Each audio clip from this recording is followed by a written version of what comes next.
வாழ்க வளமுடன். அனைவருக்கும் சிவகரி அன்பான வணக்கம். இந்த வீடியோ எதை பற்றி பார்க்க போகிறோம், நிஃப்டி மற்றும் பேங்க் நிஃப்டி அடுத்த நகர் எப்படின்னு பார்ப்போம். அதுக்கு முன்னாடி சப்ஸ்கிரைப் பண்ணிங்க. வீடியோ பிடிச்சிருந்து லைக் பண்ணுங்கள், ஷேர் பண்ணுங்கள், கமெண்ட் பண்ணுங்கள். உடனுக்குடன் அப்டேட்டுக்கு டெலகிராம் லிங்க் டிஸ்கிரிப்ஷனில் ஜாயின் பண்ணிங்க. சரி, வாங்க வீடியோக்குள்ளே போவோம். ஃபஸ்ட் நம்ம என்ன சொல்லியிருந்தோம், என்ன நடந்து பார்ப்போம். நம்ம என்ன சொல்லியிருந்தோம்னா, மார்க்கெட்டை பொறுத்தளவுக்கு இந்த ரேஞ்சுக்குள்ளே இருக்கும். அதாவது ஃபஸ்ட்டு சப்போர்ட்டுக்கும் ஃபஸ்ட்டு ரெசிஸ்டன்ஸ் இடையில இருக்கும். அது எந்த டைரெக்ஷன் பிரேக் பண்ணுதோ அந்த டைரெக்ஷனில் மார்க்கெட் போக வாய்ப்பு அப்படிங்கிற சொல்லியிருந்தோம். ஆனால் என்னோட பாயிண்ட் ஆஃப் வியூவில் மார்க்கெட் அப்சைடு போக வாய்ப்பு அப்படிங்கிற மாதிரி கொடுத்துருந்தோம். ஆனால் ஃபஸ்ட்டு 5 மினிட்ஸ் இந்த ஃபஸ்ட்டு சப்போர்ட்டை பிரேக் பண்ணிச்சு மார்க்கெட்.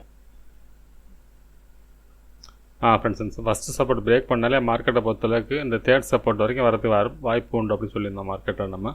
அதே போல் பார்த்திங்கன்னா நம்ம கொடுத்த எக்ஸாக்டாக அந்த லெவல், அதாவது நம்ம கொடுத்தது வந்து 24,074.20 கொடுத்துருக்கோம். லோ வந்து 24,073.90 லோ வந்து கரெக்டாக 30 பைசா வித்தியாசத்தில் மார்க்கெட் வந்து டைரக்ஷன் திரும்பிச்சு.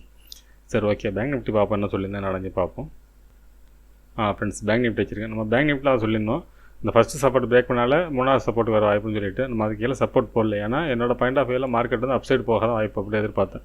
என்னோட பாயிண்ட் ஆஃப் வியூவில் இந்த மார்க்கெட் இந்த பக்கம் தான் பிரேக் பண்ண வாய்ப்பு, இந்த பக்கம் பிரேக் ஆகாது. இந்த ரேஞ்சுக்குள்ளே போனோம், அதாவது 52,030 இந்த ரேஞ்சுக்குள்ளே ட்ரெண்ட் லைன் போட்டுருவோம் பாருங்க. இந்த ரேஞ்சுக்குள்ளே போனோன்னா ஒரு செல்லிங் வர வாய்ப்பு இருக்கும்.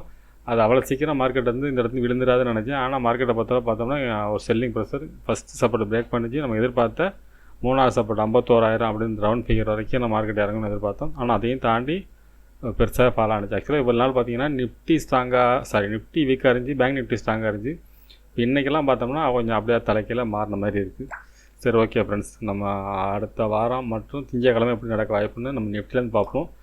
நம்ம வந்து ஒரு 4 வாரத்துக்கு முன்னாடியே நம்ம கொடுத்துருந்தோம் ஏற்றத்துக்கான எண்டு அப்படிங்கிற மாதிரி அந்த தான் நடந்துக்கிட்டு இருக்குது. ஓகே, அன்றைக்கி தான் அதான் லாஸ்ட் நாள் மார்க்கெட். அதுக்கப்புறம் மேலே போகல, அதுலேருந்து டவுன் தான் வரைக்கும்.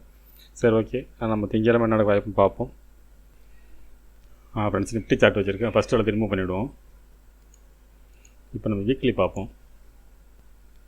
ஃப்ரெண்ட்ஸ், வீக்லி கேண்டில் வச்சுருக்கேன். வீக்லி கேண்டில் பொறுத்தளவுக்கு ஃபுல் பேரிஸு. ஆனால் பார்த்தீங்கன்னா டபுள் பாட்டம் இந்த லைனில் வருது. கரெக்டாக பார்த்தீங்கன்னா இந்த இடம் வந்து நமக்கு சப்போர்ட் ஏரியாவாக வரும். அதாவது 23,890 அப்படிங்கிறது வந்து நமக்கு சப்போர்ட்டாக இருக்கிறதுக்கான வாய்ப்பு அதிகம். ஃப்ரெண்ட்ஸ், ஒருவேளை இந்த சப்போர்ட் அதாவது 23,890 பிரேக் பண்ண பட்சத்தில் மார்க்கெட்டை பொறுத்தளவுக்கு அடுத்த சப்போர்ட்னு பார்த்தோம்னா இந்த ரேஞ்சு தான் வரும். கிட்டத்தட்ட 22,740 ரேஞ்சு வரைக்கும் மார்க்கெட் இறங்கிறது வாய்ப்பு இருக்கும். அது பார்த்திங்கன்னா ஒரு ட்ரெண்ட் லைன் சப்போர்ட்டில் கூட வரும். இந்த மாதிரி பார்த்தீங்கன்னா இந்த இடத்த பிரேக் பண்ணி மார்க்கெட் போணுச்சு. திருப்பி இந்த ரீடெஸ்ட், அதாவது இந்த ட்ரெண்ட் லைனை பிரேக் பண்ணி மார்க்கெட் வந்து வீக்லியில் மேலே போயிருக்காங்க. திருப்பி ரீடெஸ்ட் வந்து இந்த இடத்துல எடுக்கும். அப்போ இந்த இடத்துல எடுக்கிறப்ப சப்போர்ட் இந்த இடமா இருக்கும். அது 22,780 22,800 ரேஞ்சில் வந்து மார்க்கெட் சப்போர்ட்டுக்கு வாய்ப்பாக இருக்கும். இந்த ட்ரெண்ட் லைனை பேஸ் பண்ணி இந்த இடத்துல பிரேக் பண்ண பட்சத்தில் இது வீக்லி படி உள்ளது. நம்ம டேயில் பார்ப்போம். ஃப்ரெண்ட்ஸ், அப்படியே டேவை மாற்றிருக்கேன். டே கேண்டில் பார்த்தோம் நம்ம இந்த இடம் வந்து ஒரு டபுள் பாட்டமாக எதிர்பார்த்தோம். இந்த டபுள் பாட்டத்தை பிரேக் பண்ணிட்டாங்க. இப்போ அடுத்த டபுள் பாட்டம்னு பார்த்தோம்னா இந்த இடம் தான். இந்த இடத்த பொறுத்தளவுக்கு அதே தான் வீக்லி நம்ம தான் கொடுத்துருக்கோம். 23,893 நம்ம அடுத்த சப்போர்ட்டாக இருக்கணும். இப்போ இந்த இடத்துல இந்த மார்க்கெட் ஒரு சின்ன அப்செட் போயிட்டு கூட திரும்புறதுக்கு வாய்ப்பு இருக்கும். நம்ம டே கேண்டில் பொறுத்தளவுக்கு இந்த இடத்துல சப்போர்ட் எடுத்து மார்க்கெட் மேலே போயிட்டு திருப்பி இந்த ரேஞ்சு கூட போயிட்டு கூட இறங்க வாய்ப்பு இருக்கும். அதாவது நம்ம இன்னையோட ஹை இருக்குல்ல, இந்த ரேஞ்ச் வரைக்கும் போயிட்டு அது எப்படின்னா இந்த ட்ரெண்ட் லைன் பேஸ் பண்ணி வரும். ஃப்ரெண்ட்ஸ், அதையும் போட்டுறேன். இந்த ரேஞ்சில் போயிட்டு இந்த இடத்துல எப்படி பிரேக் ஆகுதோ இந்த இடத்துல போய்ட்டு கொஞ்சம் சைடுவேஸ் இருந்துட்டு ஒன்று மேலே பிரேக் ஆகும், இல்லை திருப்பி கீழே பிரேக் ஆகி இந்த ரேஞ்ச் வரைக்கும் வரதுக்கான வாய்ப்பு இது டே கேண்டில் செட் அப்படி. சரி, ஓகே, நம்ம திங்கக்கிழமை 15 மினிட்ஸில் என்ன நடக்க வாய்ப்புன்னு பார்ப்போம்.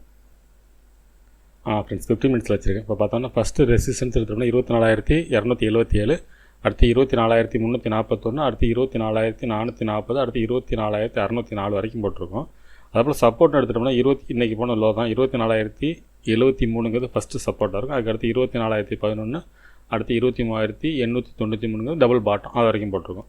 சரி, ஓகே, இது என்னமே நடக்க வாய்ப்புன்னு பார்த்தீங்கன்னா என்னோடய பாயிண்ட் ஆஃப் வியூவில் மார்க்கெட்டை பொறுத்தளவுக்கு இந்த ஃபஸ்ட்டு ரெசிஸ்டன்ஸில் மார்க்கெட் வந்து திரும்பினுச்சுன்னா இந்த இடத்த உடைக்கும். அதுக்கு இந்த இடத்துலையே திரும்பிடுச்சுன்னா மார்க்கெட்டை பொறுத்தளவுக்கு இந்த ரேஞ்ச் வரைக்கும் வரதுக்கான வாய்ப்பு அதிகம்.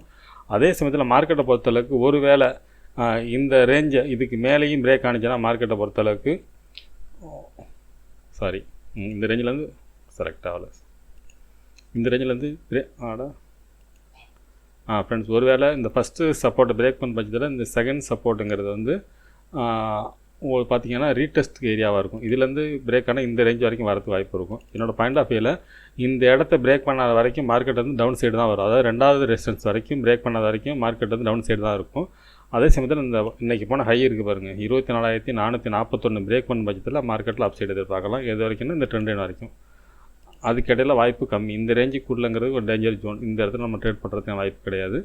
இதுக்கு மேலே இருந்தால் பண்ணலாம். அப்படி இல்லாத பட்சம் இந்த இடத்துல செல்லிங்க்கு எதிர்பார்க்கலாம். என்னோடய பாயிண்ட் ஆஃப் வியூவில் மார்க்கெட்டை பொறுத்தளவுக்கு இந்த இடம் தொட்டு இறங்கிறதுக்கு தான் வாய்ப்பு அதிகம் ஃப்ரெண்ட்ஸ். சரி, ஓகே, பேங்க் நிஃப்டி பார்ப்போம். ஃப்ரெண்ட்ஸ், பேங்க் நிஃப்டி வச்சுருக்கேன். ஃபஸ்ட்டு ரிமூவ் பண்ணிவிடுவோம். இப்போ வீக்லி பார்ப்போம். ஃப்ரெண்ட்ஸ், வீக்லி கேண்டில் வச்சுருக்கேன். பார்த்தீங்கன்னா வீக்லி கேண்டில் பொறுத்தளவுக்கு அவுட் சைட் கேண்டில் பார்த்தீங்கன்னா இந்த கேண்டில் கீழே என்கரேஜ்மெண்ட் தான் முடிச்சிருக்காங்க மார்க்கெட்டை பொறுத்தளவுக்கு. ஆனால் ஒரு ட்ரெண்ட் லைன் சப்போர்ட்டில் தான் மார்க்கெட் கிட்டத்தட்ட இருக்க மாதிரி மார்க்கெட் முடிஞ்சிருக்கு. பார்த்தீங்கன்னா வீக்லியில் கரெக்டாக சப்போர்ட் அதில் தான் எடுத்திருக்கான்.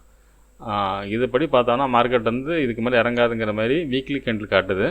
ஆனால் அதே சமயத்தில் மார்க்கெட்டை வந்து ஒரு வேளை இந்த இடத்த பிரேக் பண்ண பட்சத்தில் இந்த இடம் இந்த கேண்டில் இருக்குது பாருங்கள், அதாவது October 7 அந்த கேண்டிலுக்கு லோ பிரேக் பண்ண பட்சத்தில் மார்க்கெட்டில் ஒரு ஃபால் இருக்கும். இந்த லோ வரைக்கும் அதுக்கான செட்டப் தான் மார்க்கெட்டில் இருக்குது. இதுதான் டபுள் பாட்டமாக நம்ம எடுத்துக்க முடியும். இந்த ரேஞ்ச் வரைக்கும் இருக்குது வாய்ப்பு. 49,650 வரைக்கும் இறங்கிறதுக்கு வாய்ப்போ வீக்லி கேண்டில் படி. அதாவது இந்த ட்ரெண்ட் லைன் பிரேக் பண்ண பட்சத்தில் இந்த ஹேமர் கீழே பிரேக் பண்ண பட்சத்தில் மார்க்கெட்டை பொறுத்தளவுக்கு அது 50,200 பிரேக் பண்ண பட்சத்தில் 49,650 வரைக்கும் வரதுக்கான வாய்ப்பு அதிகம் ஃப்ரெண்ட்ஸ். ஒரு 1000 பாயிண்ட் இறங்கிறது வாய்ப்பு உண்டு. இது வீக்லி படி. நம்ம டே கேண்டில் பார்ப்போம். ஃப்ரெண்ட்ஸ், இப்போ டே கேண்டில் வச்சுருக்கேன். இந்த டே கேண்டில் பொறுத்தளவு பார்த்தோம்னா மார்க்கெட்டை பொறுத்தளவுக்கு இந்த டைப்பில் தான் மார்க்கெட் டே கேண்ட் செட்டப்பில் பார்த்திங்கன்னா வரும். இப்போ பார்த்தோம்னா இந்த ட்ரெண்ட் லைனை பேஸ் பண்ணி மார்க்கெட்டை பொறுத்தளவுக்கு இந்த ரேஞ்ச் வரைக்கும் வரது வாய்ப்பு இருக்குது. அதாவது 50,087ங்கிற ரேஞ்ச் வரைக்கும் 50,000 ரவுண்ட் ஃபிகரில் வந்தாலும் மார்க்கெட் வந்து நம்ம அப்சைடு திரும்பதுக்கான வாய்ப்பு இருக்கும். அதனால் இறங்கினா மார்க்கெட்டை பொறுத்தளவுக்கு இந்த 50,000 அப்படிங்கிற சப்போர்ட் எடுக்கிறதுக்கான வாய்ப்பு அதிகம் ஃப்ரெண்ட்ஸ் இந்த இடத்த பொறுத்தளவுக்கு. சரி, ஓகே, இது 15 மினிட்ஸில் பார்ப்போம் என்ன மாதிரி மூவ்மெண்ட்ஸ் இருக்குது வாய்ப்புன்ட்டு. ஃப்ரெண்ட்ஸ், 15 மினிட்ஸ் வச்சுருக்கேன். இப்போ பார்த்தோம்னா ஃபஸ்ட்டு ரெசிஸ்டன்ஸ் பார்த்திங்கன்னா 51,000 அப்படிங்கிறது ஃபஸ்ட்டு ரெசிஸ்டன்ஸாக இருக்கும். அதுக்கடுத்து பார்த்திங்கன்னா 51,148, அதுக்கடுத்து 51,780.